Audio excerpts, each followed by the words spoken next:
right, Coach. So, how's it feel? You got that opening win in this stadium. I mean, against a team that's normally giving you guys a lot of trouble. I think it's a very good win for us. I think playing Azusa Pacific, you can see where you are pretty much coming out of the gate. They have had our number. I had said before that we made a lot of mistakes to hurt us in the past, and this year we didn't do that. I don't recall having one pre-snap penalty on either side of the ball. I think that that's part of the discipline and part of going through fall camp and getting those things worked on and fixed. So I thought the atmosphere at the stadium was incredible. I think it was great to be able to come in and with all we're trying to do with new traditions and things like that, the student body on the other side of the field was that's the happiest thing that I've ever suggested or done. And if it wasn't my idea, I'm glad it was somebody else's, because I know that they gave Azusa Pacific a lot of grief, and they were loud and bugged them quite a bit. And then to have a guy like Jerry Logan, who's one of the best players probably to ever play here, as our honorary captain, and to bring back some of that history.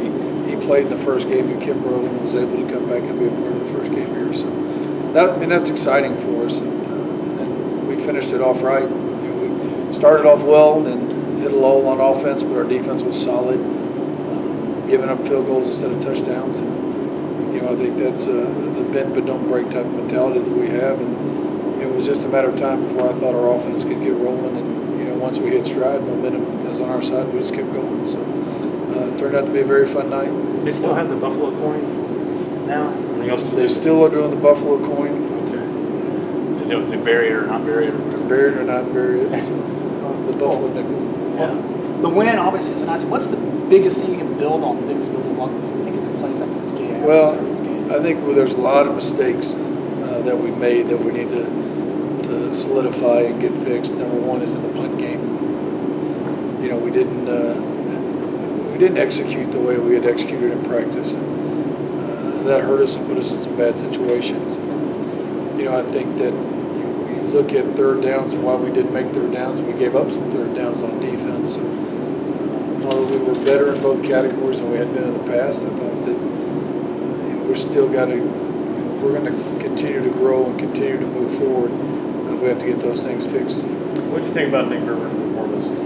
I thought Nick played solid. I think it was good for him to come out to start the way he started. And then I think they did some things on defense that kind of confused him a little bit. So we struggled a little bit with his reads. But once he started, it was almost like he just felt different coming out on that drive. And I think he was a little nervous, and I think he was trying to press himself a little bit. Once he let the offense and just run the offense the way it's supposed to run, you can see what he's capable of. And he hit that pass to Samaje, and after they went up 16-7, we had a two-play drive to score, and you could just tell that that energized our team, it energized the stadium, and they were down, they were deflated a little bit after that because they put themselves in a position where they thought that they were in control of the game. And I think that's one thing that was a real positive for us is we didn't get down. We went down 16-7 and we responded, and we haven't really responded a lot up until that time. You mentioned your defense gave up less than 300 yards total and only 24 rushing yards. That was pretty impressive. How was the defense able to be so good? Well, the rushing yards, I think, is kind of a hidden. There's some hidden yardage in there because they had some bad snaps, and I think 4 or 5 bad snaps and probably 30 yards added onto that, taken away from them.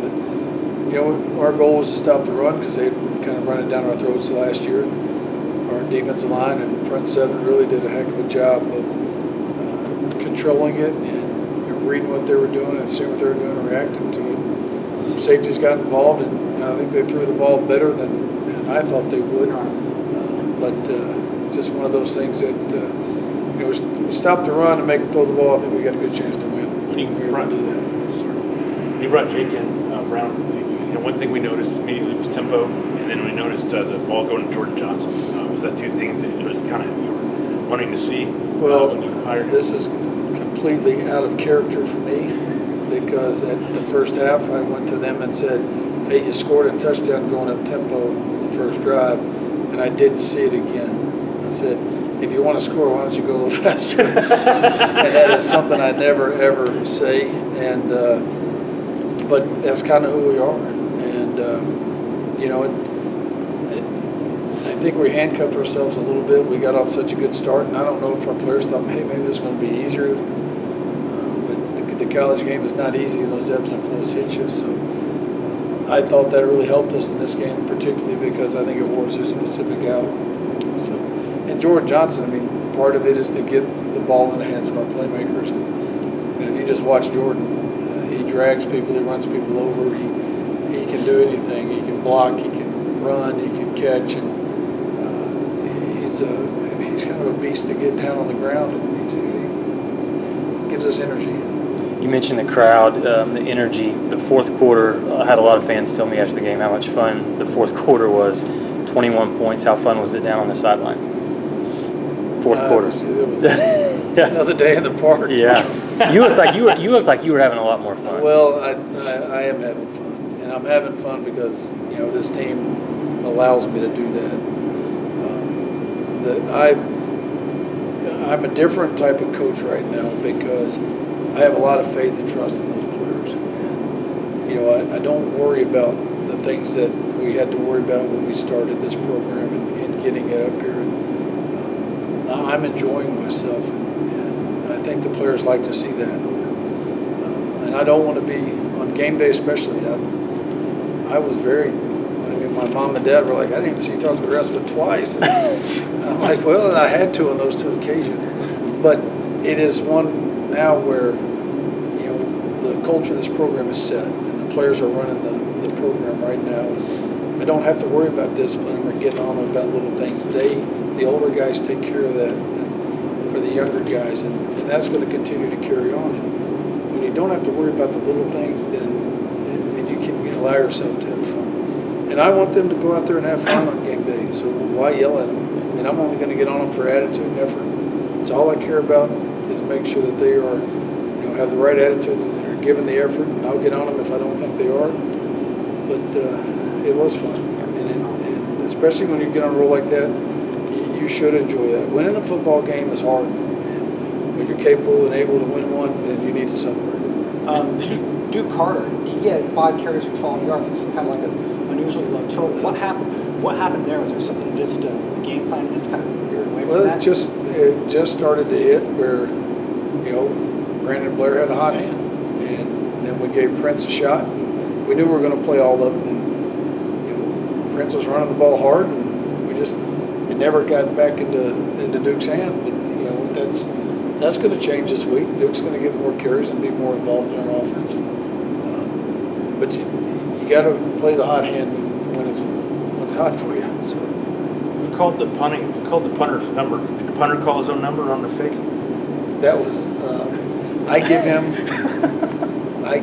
the ability to run if he has an open. Yeah. And we had a great meeting about that this morning, and he said he saw it, and I said, well, when you see film, you'll see what I see. And so I take full responsibility for that because I didn't tell him what to really look for when they're in punt safe and how they're doing things. And so, and Aaron's like anybody else.